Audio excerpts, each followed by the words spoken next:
All right, welcome to the Daring to Differ podcast with Anarchy. Thank you so much for joining in today again. Today we are shooting our third episode. Yes, we are still newbies. We are shooting our third episode, but before I get into today's discussion or conversation, I just want to take a moment and appreciate you for making time again to come by and listen to the poverty related conversations. Yes, that's what we talk about here. In case this is still new to you and you're still wondering why poverty is such a rare conversation, why it's so boring, it's such a cliche. My brother, my sister, I don't know where in Namibia you live. But what I know for sure is that this conversation, it's either affecting you or it might be affecting someone in your family. Hence, I thought perhaps we could have a platform where we can bring either insight into the lives of those that have lived in poverty or those that are still living in poverty, just so that we are able to elevate this conversation so that it reaches those that are being affected, it gives them hope, and also it reaches those that are trying to support the poor. Hence, I just want to say thank you for coming in today to share this important conversation with me. But before I get into today's episode, I also just want to share with you guys what is on my heart, how I feel today, and maybe you could also then share with me how you feel today, what is on your heart today. So, today I feel really, really, really, really, really happy. I feel so jovial. I feel so peaceful. I just feel like there's something big that is going to happen in my life and it's so beautiful. And I just feel happy. I feel so content. And I think I've been having, and I actually have noticed that I've been having this feeling for the longest time of my life, at least multiple times of my life. I remember this week I was even telling my colleague that I just feel happy for no reason. But I've realized actually it's not because that there's something big that is going to happen in my life, but I realize I feel the way how I feel simply because of the intentions that I've decided for myself, that I want to focus on what is working in my life. I want to focus on the things that are progressing. I want to appreciate the things that are working in my life. I want to just appreciate the fact that I am alive today. And the more reflection I have about this that is happening in my life, the more gratitude I receive. And I'm just happy. I'm happy for the relationships in my life. I'm happy for the people in my life. I am happy for the opportunities in my life. I am happy just for being anarchy. I am happy for treating anarchy with respect. I am happy for treating anarchy with love. I am happy for making sure that anarchy's thoughts are clear, are clean, are loving and caring. And I'm happy that I am compassionate for anarchy or with anarchy. And because of all that I do for anarchy, it gives me so much peace and contentment and fulfillment. I don't know, guys. How are you feeling today? What is on your heart? Let me tell you something about life, Name. Life will always be showing us curveballs. Life will be showing us the good things. Life will be showing us the bad things. The honor is on us to choose what we want to prioritize to see. The honor is on us to focus on the good or the bad. We get to choose our default setting on how we are seeing life. For me as anarchy, I have decided that I'm going to make my default setting to see the good in everything that is happening. Of course, there will be days that I'll be able to see the bad, but I don't want those days to outshine the good days. That is just a decision I've made in my life, because I just feel like life is to be lived to our best ability. Life happens because of the decisions that we are making, and we are in control of the things we want to appreciate and the things we want to destroy our lives. Would you want to destroy your life with your thoughts? Or would you rather want to build a beautiful life with your thoughts? For me, I am choosing to be in alignment with my thoughts. I don't want any confusion to be happening in my mind. I don't want to be my own critic, but rather I want to be my own cheerleader. I want to love me and continue loving me. For when I'm able to operate from a place of fulfillment, it means I'm able to extend the same love to others, the same compassion to others. And I'm able to live in harmony with others. That is just a choice I've made. Are you able to say today, or to dare today, to choose the same choice, which is to see the goodness in everything you do and to take the life curveballs as they come, but knowing that there will always be a way out for when those curveballs do happen or occur. So welcome to Daring to Differ. Today's episode is one that is not nerve-wracking, but it's just maybe one of those things that you have not thought of.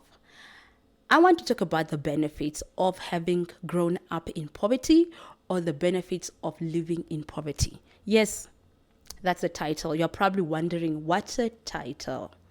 You know, we always read about benefits of having money, benefits of creating wealth, benefits of being on top of your money, benefits of da.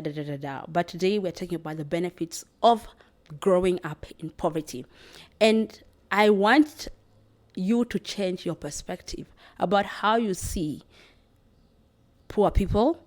And I want this information, at least, or this awareness, to be able to see poor people in a different lens, if that is not how you are seeing them today. Because as poor people, we don't have representation. Sometimes people are coming and they are representing us. They want to talk about our problems. People who have not walked in our shoes.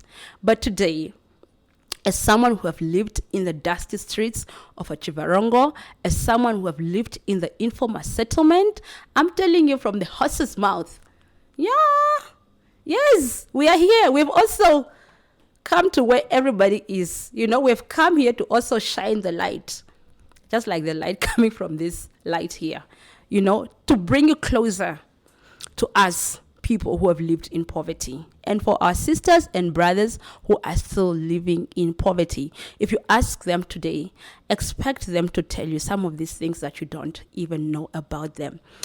Oftentimes, when we go to communities where the poor are living, when we go to informal settlements, when we go to Charachibes, I'm from otjiwarongo, guys. I'll be referencing otjiwarongo the most because that's where I am from.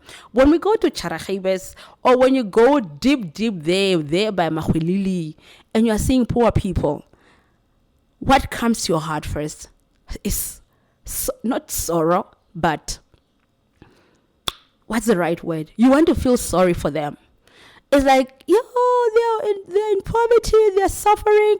How can we help them? You're trying to find solutions for them. But little do you know that actually these people that you're trying to find solutions for, these people are warriors. They have gotten solutions for themselves over and over because of life's setbacks. These are people who are resilient. These are people who have gone through so many challenges, and they've been able to stand up and dust off themselves over and over. These are people who have sent their kids, or are still sending their kids to school, using money that comes from either walking long distances to employers that are very far from them, and they're getting paid peanuts. These are people that are able to make food out of nothing because of their perseverance. These are people who are able to bounce back from one challenge to another. These are people that are able to sell tombo and get money from their tombo and send their kids or children to school and become somebody in life. These are people who know how to pivot. These are people I'm looking at, for instance, growing up in Otjiwarongo, where I was staying in DRC. When you look at my neighbors' houses, these are people who have used their skills to collect tins and put these tin sheets together, stitch them together with wires, and make corrugated sheets for them to build their house and have a roof on their head. These are like innovative people. You don't need to feel sorry for them. These are people with skills, with knowledge. These are people that have a very strong mindset. I'm looking at my mom. This woman was able to move from one place to another with her 3 children at the time. Now we are 4. Yeah, Nella, I know you're going to watch this. So if I don't say 4, you're going to tell me, oh, you didn't talk about me. Da, da, da, da. But my mom moved from one informal settlement to another informal settlement with her 3 children. Even when life was hard, she did not give up because she has a strong mind. Even her children have learned that from her. Poor people are not people that you need to feel sorry for. Rather, they are people that you need to look at them in a different lens and say that you are a warrior. I salute you. I can never do what you do. You know, poor people are people who are able to adapt to life's challenges. In other words, they are agile. If you go to an interview and people ask you that, are you agile? Are you able to adapt to different environments? If you come from a poor family or background, say yes, please. Say yes, because that has always been your life. In your life, you've been reinventing yourself to adapt to certain situations. Having moved a lot with my mom, I was able to adapt in every community I moved in. I was able to live in communities where there were just a lot of thieves. There were bad guys. There were guys that were stabbing people with knives. I lived in Katlehong. If you are from Otjiwarongo, you understand what Katlehong is. That location. It was not a location where you want to bring up your children. There were a lot of crime. We didn't have a toilet at home, a flushing toilet at home. We needed to wait for the sun to go down for us to go use the riverbed. And for you to go to the riverbed, it's not safe. It's not safe at all. But we're able to still just push through. And that strengthened our mindset. It strengthened my mindset. I'm able to bounce back. For when life throws me curveballs, I'm able to bounce back. If you give me a job today and I don't have it tomorrow, I'm not going to be unemployed for the rest of my life.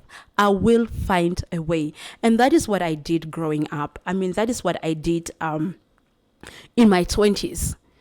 When everybody else was applying for a job and knowing or noticing the unemployment statistics in Namibia, I was like, I'm not going to be part of that game. I'm not going to play that game. My game rather was, I would rather knock on people's doors. And I did. I did knock on people's doors. And these employers did give me an employment. I did write emails to people directly. Without having to wait for a job advertisement, I did reach into people's inboxes via email. Sold myself that these are my skills. Not literally. These are my skills. This is what I can do. This is what I'm bringing to the table. Can you please employ me? And in most cases, these employers, they did employ me because they saw something unique in me, something rare in me that is not usual, because this girl was daring. Because that is what poverty has taught me. Poor people, they create their own paths. We don't wait for opportunities to be given to us. We don't wait for the system to make room for us.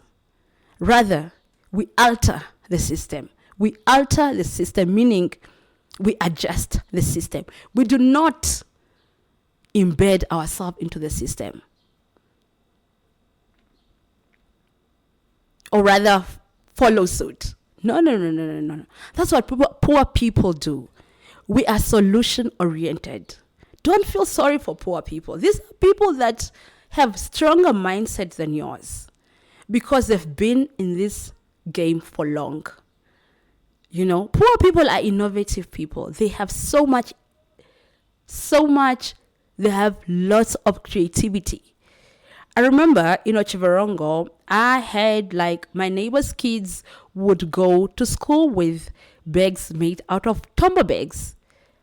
And by tombo bags, I'm referring to the sugar where you, like tombo sugar, it comes like in big bags. And they would use those bags and put their books in there.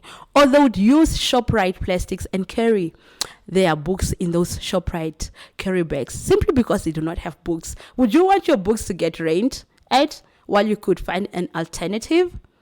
This is innovation. This is what the current era is talking about. We are looking for innovative people. It's like suddenly we're looking for people who are able to think out of the box. Let me tell you something. Poor people, for the longest, if there's something they do continuously, they're always thinking out of the box. They are thinking how they can survive. They are thinking about how to change their circumstances.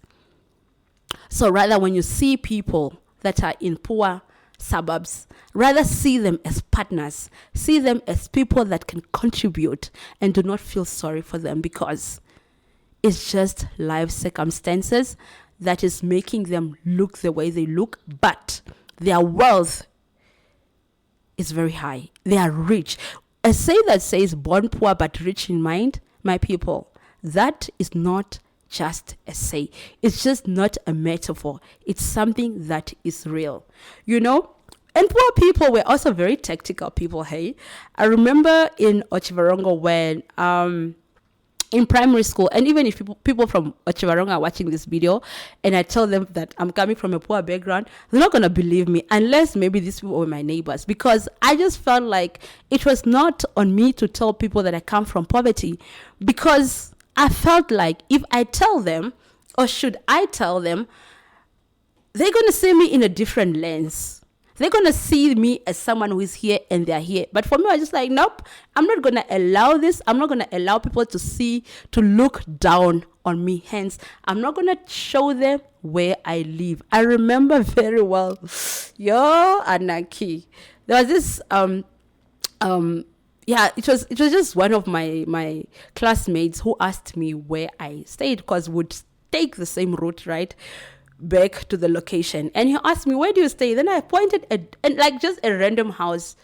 Like, I stay in that house. It was a brick house. I lied to this guy. But I was just like, I'm not going to tell you where I stay, because I don't want you tomorrow to go back in class and tell the people, this girl is here, taking leadership opportunities and being in front, but she's coming from Blackisdorp, or she is staying Makapereki of this size and blah, blah, blah, because I didn't want people to see me in that lens. I don't know if it's a good thing or a bad thing, but for me at the time, I had just told myself that I don't want people to see me that you are coming from poverty and therefore our conversation should be at that level. I just felt like my potential was very high, although I am coming from the informal settlement. I just felt like that was my situation, but that is not who I am. I am poor, of course, because we don't have the resources, all these materials that poor people are clustered in, or I don't have a certain, I just don't have certain opportunities. We don't have a proper house, for instance, and I didn't want people to see me in that lens. Even for when I penetrated the work environment, I didn't tell a lot of people where I come from, because I'm just like, no, when we enter the boardroom, when we enter a meeting, I don't want you to look at me in the lens of otopopine wafa iho zipeni penny. Otopopine wafa memewe iha zipeni penny. I didn't want people to look at me like that, because I didn't want people to feel sorry for me. I wanted people to feel Anarchy, or to meet Anarchy for who she is, not for where she come from. And even if you're watching today, do not let people treat you based on where you come from, because you are greater than that. You are bigger than that. I just felt like, for me, my environment, where I come from and who I am, they're like two different things. Yet we needed to dance together, And I think because of that perspective that I had about myself, it has put me in in a lane where I was able to run fast and always see things differently and not feel sorry for myself, always knowing that this is my situation today, but it's not who I am. Who I am is I'm greater.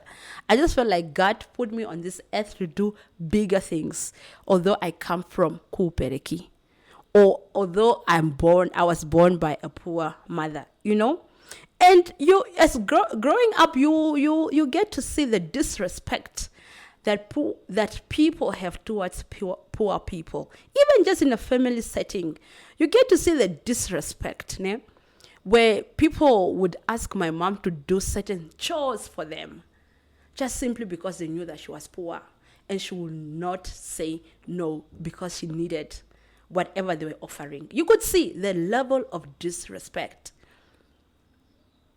Don't be that person, please. If you see, or if you have poor people in your life, in your family, see them differently. See them as stakeholders. See them as partners. See them as people who can actually flourish one day. Shwama, there's a say that says, Moshi tira or hamuzi onjupa. And we have a lot of onjupa. That's a moshi tira. That's why when you see people in your work environment, at school, wherever, and you see a person that is hardworking, a person that does not give up, a person who pushes through, a person who does not get defeated by anything, in most cases, there is a relationship or there's a correlation between their level, between where they come from and who they are. In most cases, these people, they come from poverty. That's why they only have one blueprint, which is to push through, which is to be relevant, which is to contribute, which is confidence, which is love. That's what they have. And that is what poverty teaches you. And those are the benefits. We have an era where we need people who are agile. Look no far. Look in the community where the poor are pushing. These are the agile people. These are the people who can innovate. These are the resilient people. And if I was an employer one day, I'm sorry to say this, but if I was, or should I be an employer one day, not that I'm going to ask people if they come from poverty, but at least I'm just praying that God give me the wisdom to be able to pick up some of the things they share in the interview, and I'll be able to relate that this person comes from hardship. I think I will employ them. Because I know for when I get these people to my team is going to win. Because these people, if there's anything that they know, they only know how to deliver. They only know how to push. They only know how to show up. And these are excellent teams that we want in organizations. We want people who are able to pivot. We want people who know, and they know for sure, for when they get on a project, they're gonna get things done. And I think for me, I'm just happy to have come from that school of poverty, a school that have trained us. A school that have trained us to be soldiers. And for when we say we soldiers through, it's not a joke. It's not a joke. Because that has always been our life. To soldier, to push through. So, I hope I changed your perspective towards poor people. One day when you go meet them, don't look at them in the lens of we feel sorry for them. Rather look at them and think, how can we work together? How can we partner up? How can we bring our hands together and amplify whatever you are doing? Imagine having creative people. Not only are they creative, but they're able to push through. They're able to adapt. They're able to find solutions. And are those not the people that you want to have in your team? So even yourself, if you're watching today and you're poor, please stop feeling sorry for yourself. You know what, Name? People disrespect us. People who come from poverty, we are disrespected because also sometimes how we carry ourselves. we shouldn't carry ourselves in a lens that we feel sorry for us. No, no, no, no, no, no. We should know for sure that if you want to support me, I'll appreciate it, but it doesn't mean you need to disrespect me. Let me give you a scenario where my mom worked as a domestic worker at some point. So she worked at Mefro's house, right? So during my school holiday, I asked my mom if I can go to Mefro's house and go help Mefro, right? So Mefro was really nice to me. She gave me this holiday job, of which I showed up every day. I came, I stayed with her children. It was really lovely. I would help the kids with homework, blah, blah, blah. It was really nice. But I remember when I started work, she asked me how much she should pay me. And I said, no, you don't need to pay me. I just want a phone, because I didn't have a phone at the time. And I really just wanted a phone, like a cell phone. So she was like, it's okay, no problem. So I worked for that holiday, and I knew, other than discovered that she had she had two phones, an old one with a wire. I think it was a Motorola with a wire, like a long wire. It was, I think, this big. And she also had a Nokia, which was a bit small and sexy and cute. Of course, it was not touch screen, but it was just better than the other one. And her kids really had like smartphones, and it was that time when the smartphones were just coming, beautiful screens, blah, blah, blah. So I worked there, and the day when I needed my last day at work, that last day I didn't show up, but it was just my mom, because I needed to prepare for school the following day. So that day my mom went to work, and Mefro gave my mom that old ugly phone as my compensation. She said, go give this to Anaki. We appreciate the work that Anaki did. And she really took good care of the kids. It was a boy and a girl. So my mom brought this ugly phone to me, and she said, so this is the phone that Mefro gave you. I was so excited, man. I thought like Mefro maybe gave me the other phone, which I saw. And as soon as I saw that it was this old ugly phone with a wire, I was like, nope, I'm not taking it. I didn't take it. I told mommy, just take it back to Mefro. It's okay. I helped her. It was a good experience, but it's okay.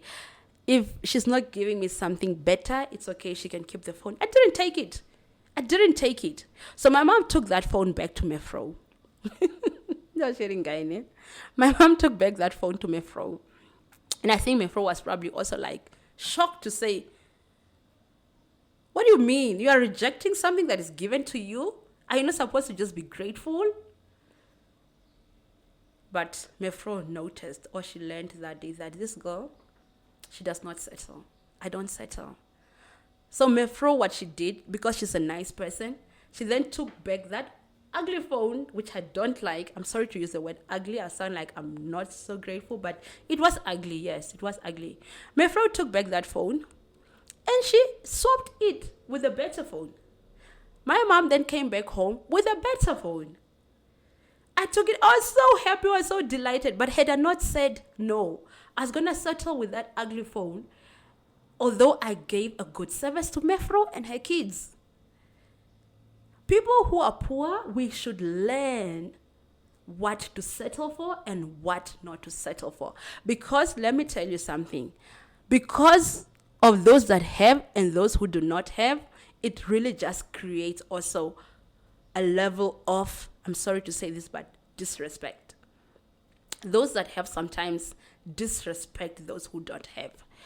And you need to be bold and audacious like me and say, no, I'm not taking this. I'm not fighting you, but I'm just saying I'm not worth this. Although I don't have a phone, I am not going to settle for this. And that was just me I was in grade 10. So if you're in grade 10, I don't know what age, probably 15, if not 14, I don't know, but around there. But I still had it in me that I know my worth. Poor people, if you are a poor person, do not let people walk on you because of your economic status. At the end of the day, we are all just equal. The only difference is the money, is the economic status. That's the only difference. But in terms of wisdom or smartness, intelligence, whatever you want to say, we all have it. Be it you ate lasagna last night or I ate hizakukuta no shimbobo. Our level of our IQ will still be the same. The only thing is that your environment is more favorable than my environment. But it does not mean you should disrespect me. So carry yourself with confidence. People will treat you with confidence, just the same way as people will treat you with respect, just the same way as Mefro was able to see that this girl, she's not here to play. Carry yourself with respect, carry yourself with honor. If you're working with poor people, bring yourself to their level. You might just unearth information which you didn't know about them. And you are able then to create or foster good relationships with them. This is to people who go to poor communities and see them in a different lens. So, thank you so much for tuning in today. Again, this is Daring to Differ with Anarchy, a podcast where we embrace our uniqueness. We embrace our ability to live differently. We appreciate that life taught us lots of lessons, especially those poverty lessons. And we appreciate that we are able to tailor them in today's context. We are just grateful. Thank you so much. I'll see you in the next episode.